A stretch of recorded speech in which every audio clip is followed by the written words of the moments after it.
Join Johannes, a necromancer of some little infamy, and his charismatic brother Horst in the many adventures of the Cabal brothers on the Necromancer's Deathcast.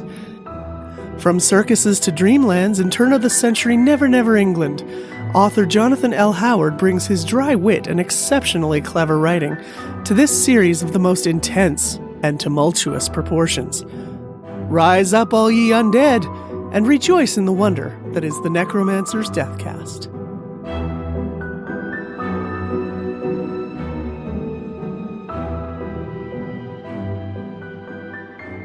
Welcome to the Necromancer's Deathcast, brought to you by Free Flow Rambling.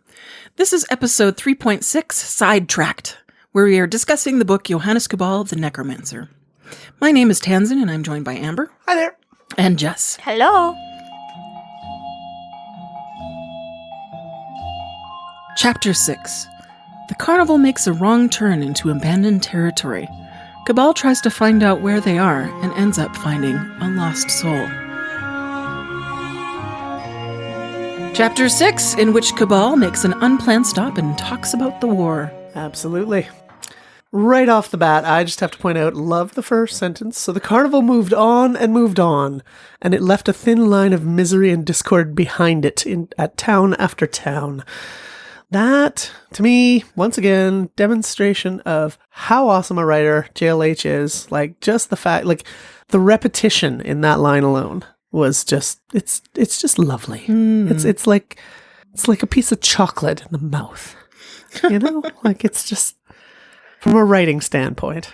It reminded me of the description of the train as well, because the train was painted black with that red thin line that was painted along the side of it. Blood red line. Oh. Yeah, that's what it reminded me. Ooh. So Carnival is making its way across the land, and Cabal is doing some reflecting. He figures there's plenty of time to get the 100 souls. Yes.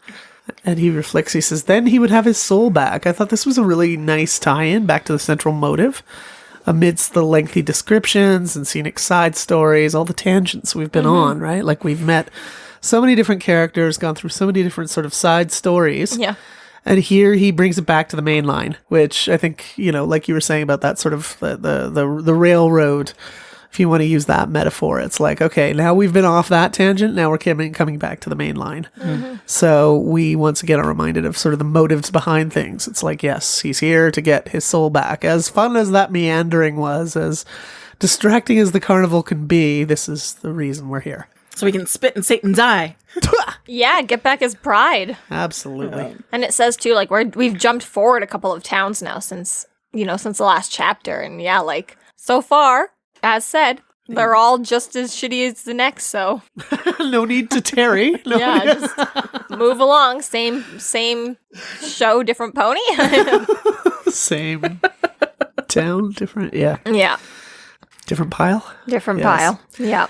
And so it's funny because in describing the different towns that he's been at, I like the word venal. This is another one of the words I looked at. So providing they stayed on schedule and providing the other communities they visited were as base and venal as Murty, Pembersley, Newtown, Carnforth Green, and a bunch of others. So venal, I had to look this up, showing or motivated by susceptibility to bribery, corrupt.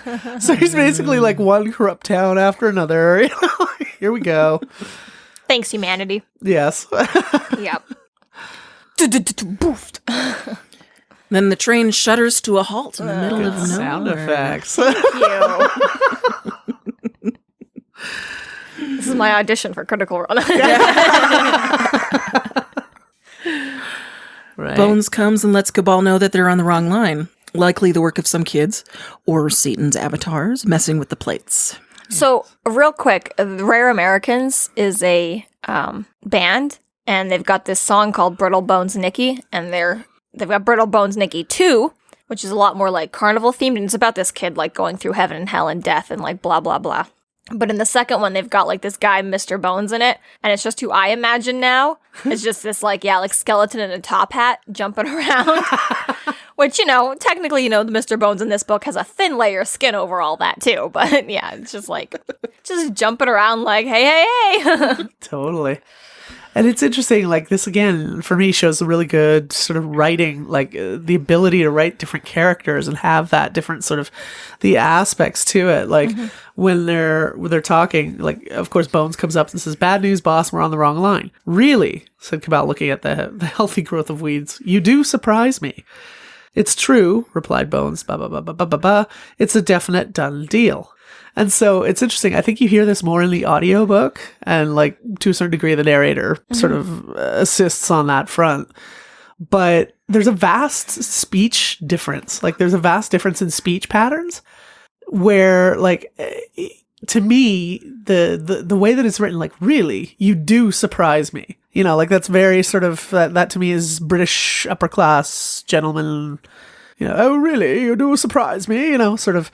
Whereas like, "Yeah, it's a done deal, boss," you know? So it's like, it's like you can feel the different characters to a certain degree. Mean, there's obviously all authors are going to have to go through a variety of characters in every single story, but JLH really jumps between the point of view quite quickly, you know, between one sentence and the next. You're a suddenly different person, you know, and he does do a really good job of making them all their own distinct person. Yeah. Yeah, totally. So I dig that. Dig it. So, you know, Cabal goes to solve this problem by first attempting to climb on top of the train to look around, which just already seems like you'd be able to tell from the ground that that's not going to work. Well, he does see a house, so... Well, true, he does, but, like, even when he's on top of that train, though, he's like, "I'm not going to undignify myself by jumping and looking around," but I'm like, you already climbed on top of a train, man. Like, when you could tell that, like, the edges and the trees and things were so tall anyways. Yeah, the quote was, "Discarding the options of jumping up and down or standing on tiptoes is both pointless and damaging to his dignity." I wrote my response to this, "So beneath him." Yeah. Cabal would never. But like something that's been overgrown that long, like especially when it talks like a little later, I think there was something to quote about, the station. And I'm kind of jumping ahead here a little bit, but yet there was a sense of order gently giving way to entropy. Cabal had learned a lot about human nature over the past weeks, blah, blah, blah, blah, blah. So that descriptor of order gently giving way to entropy, it reminded me a lot of like when I went to Mozambique at one point, I think about 10 years ago, 15 years ago. Anyway, and like I saw this old building that was slowly being overtaken, like it had been built during sort of the colonial period.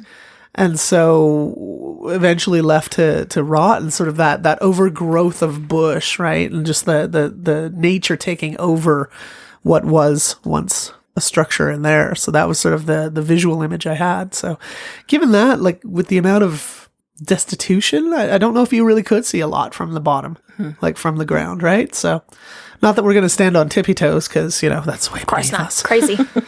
But yes.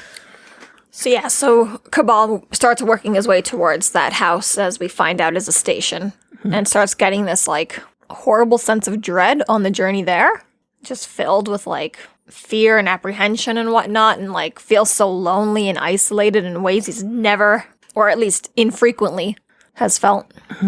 Totally. Yeah, doom mixed with loss, sudden nameless longing. But he continues to steady himself and he pushes on. Right. It took him a bit to figure out that it was fear that he was feeling. Ah, yes. Yes, the analysis of fear, he usually has something to be afraid of, whereas in this case, he had nothing to be afraid of. He was confused by it. But I like the quote, "Things of his creation that had gotten out of the laboratory or the oubliettes, or once out of the furnace, and had hung around the house in the shadows waiting for an opportunity to jump on him and kill him."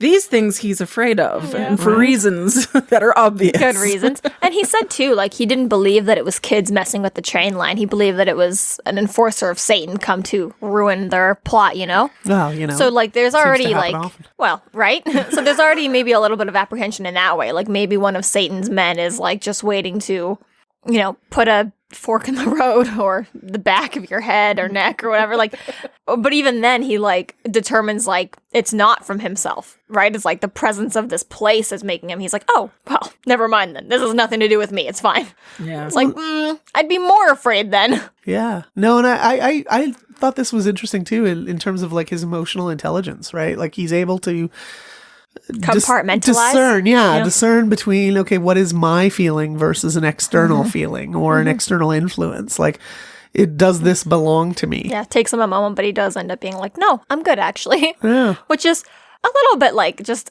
a clinical in a way that most of us can't do, but it's very Cabal, that whole analytical thing again, too, where he's just like totally willing to separate himself from the rest of humanity. He's like, no, I'm not like this, plebeians where they're going to be afraid. Right. If I don't have a good reason, I'm not doing it. Is that like an emotional detachment, do you think? Like, Yeah, that's what I'm thinking it is that, like he's just a little bit, he's already one step removed, so it's not so hard to remove it again on purpose, I think he's got such a strong will as well. I think that's yeah, part too, of it is- just constant stubbornness.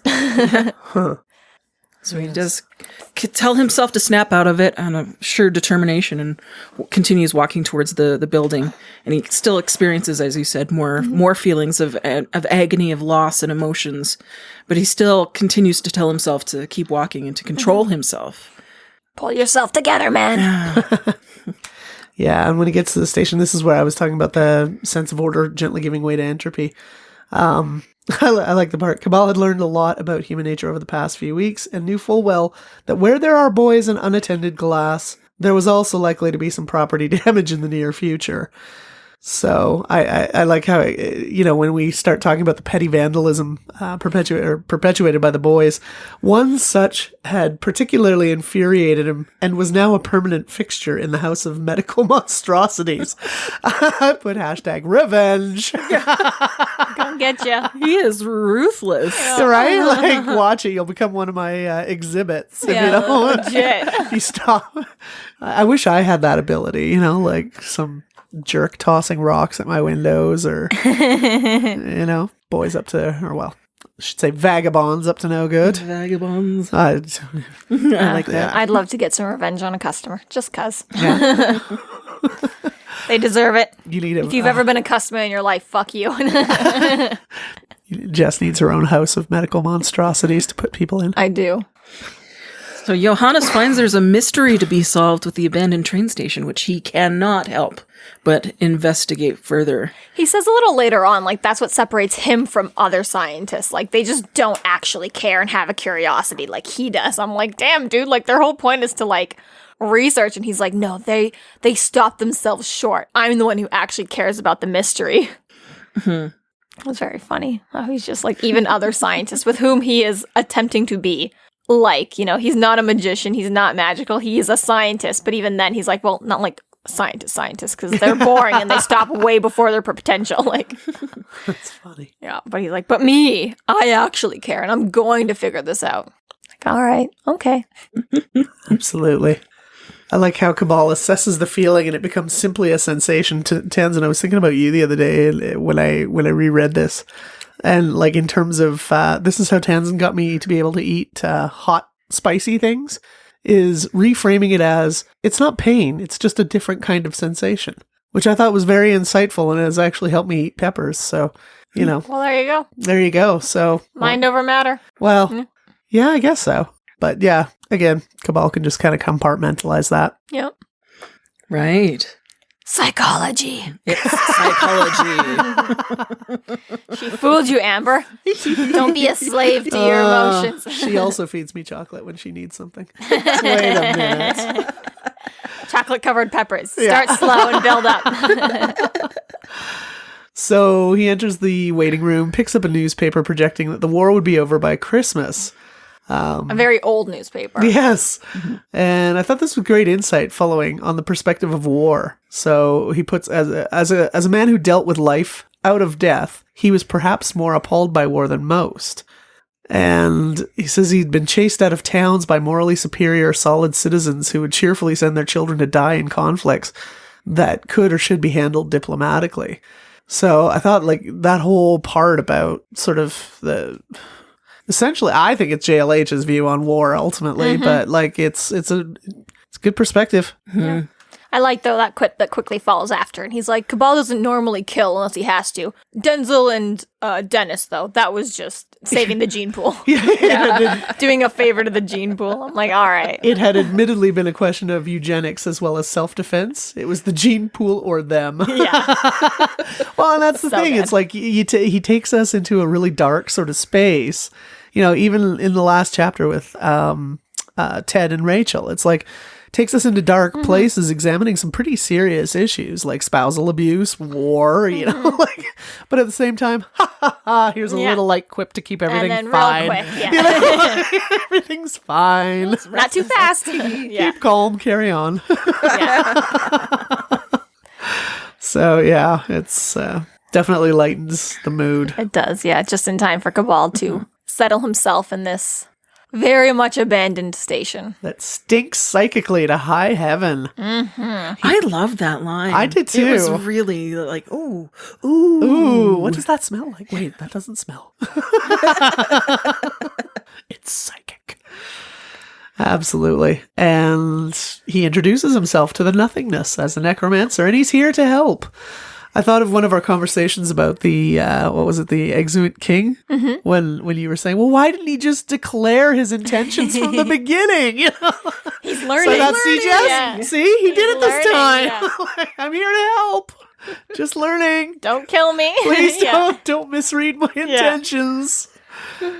I do like, though, yeah, he like fully unsettles. Like, it is like, you know, not defensive. It's just like relaxed. Like, he takes a seat, he pulls out a cigar. I'm a necromancer, no big deal. Let's have a conversation. like he again, it seems like a little bit more of this act that he's sometimes capable of putting on, where he's just like, everything's totally chill. I'm the chillest guy in the room. Like, I love that cigar moment that he didn't smoke as a rule, but he liked the novelty of having at least one vice that he couldn't be hanged for. yeah. At least one. You gotta have at least one. So a little indulgency even for Cabal. Yeah, right. This will only kill me. It won't get me lynch mobbed. Now or later. This will only give me cancer. It won't have me burning at a stake, you know? Like, yeah. If you're gonna go. Right? So the soldier manifests and asks for a light. Soldier states he's been waiting for what seems like forever for the tea counter to open so he could buy matches. Cabal kindly tells him that the counter is closed permanently and asks him to sit with them. Could you imagine being a smoker and having to wait that long for a light? That sounds painful. Well, I'm surprised, you know, he's waiting for them to open. At a certain point, I would just go behind the counter and get my own light, I think. Like, he's a very honorable soldier, because I think, you know, at a certain point, if I haven't seen an employee in a while and I'm waiting for them to open, I'd be like, all right. Well, honorable, except we find out later that he steals. Well. He takes guns from, You know, you know. but not matches from Right. stores. He won't steal matches from stores, but he'll bring a gun into the town. You know, From his vanquished priorities. enemies. Yes. Priorities. Right.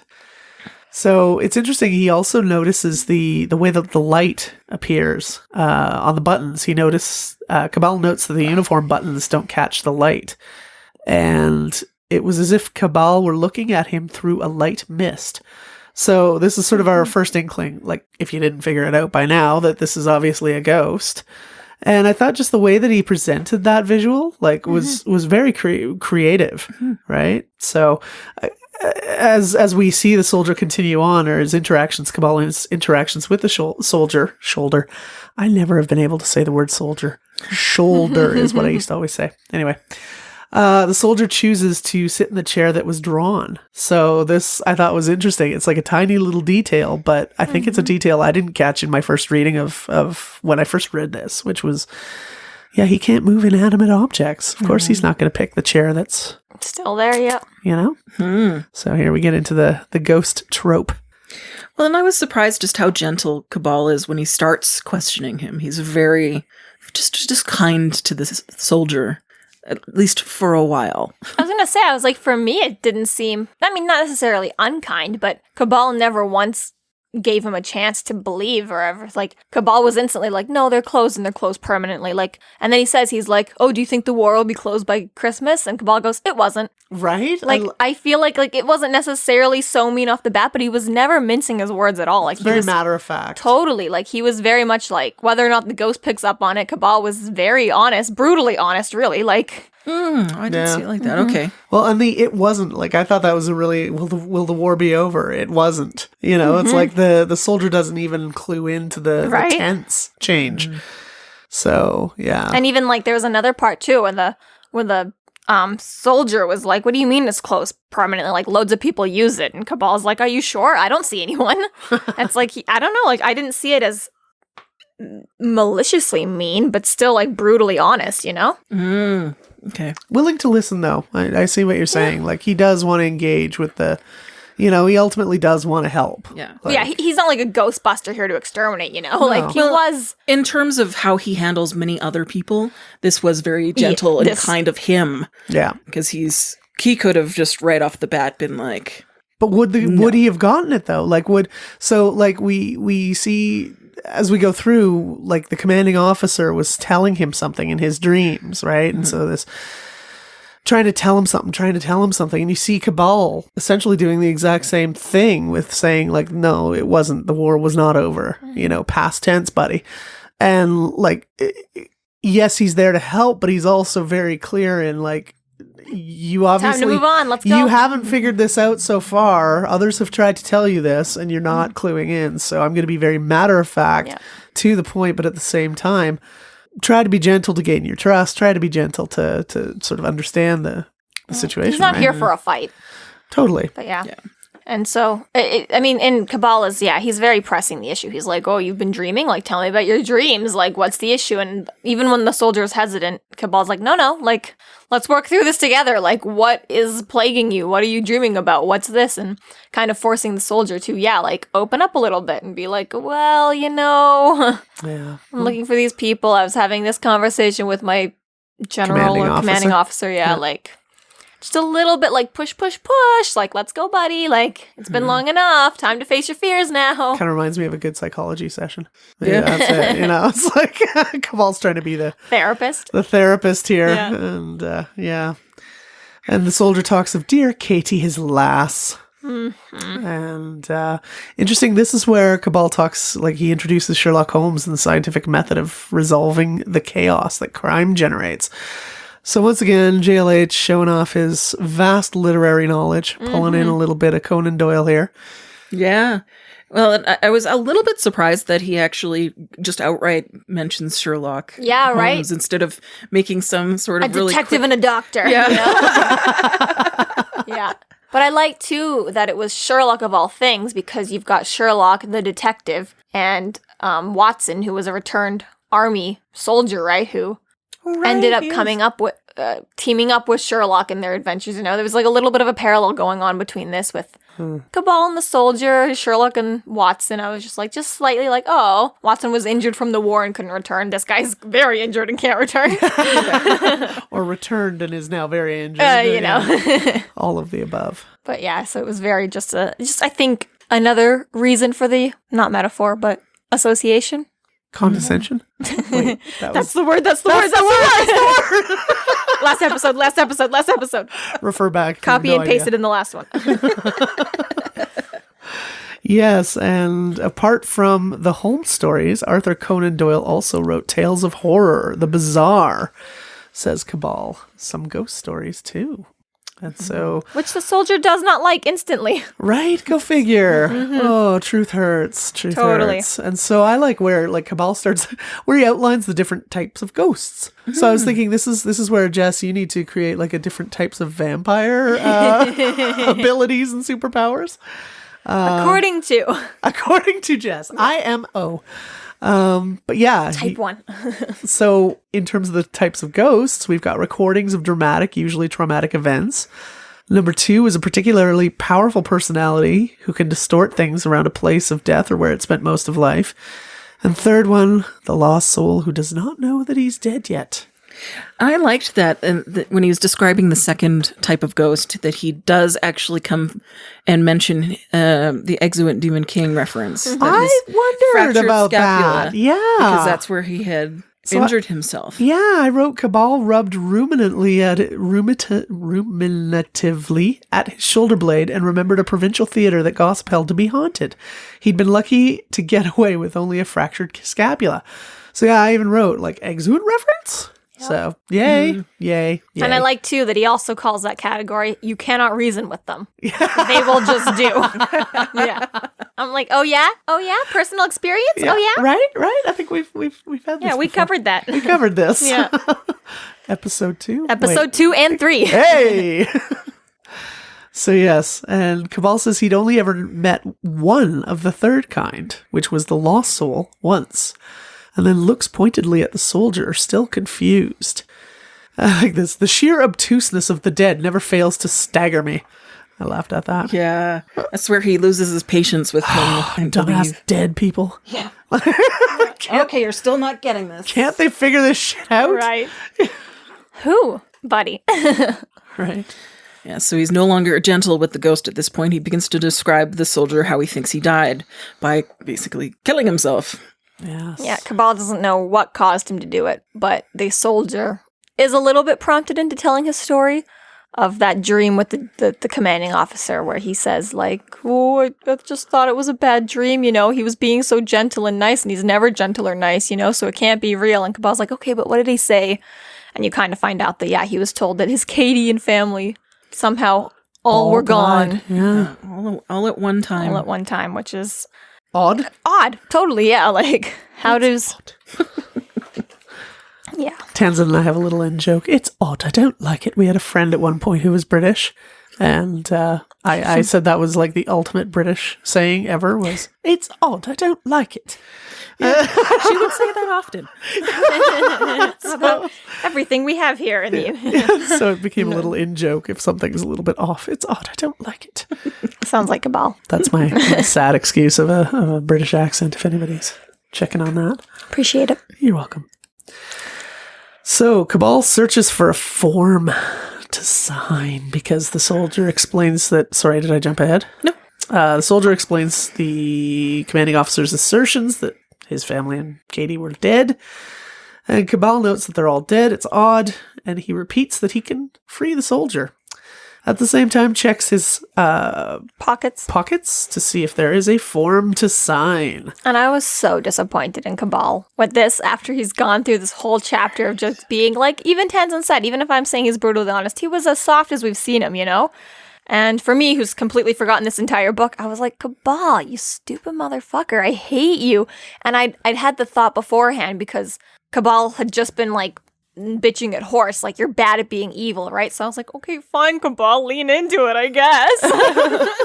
You're talking about virtue tainting, and now like, you have none.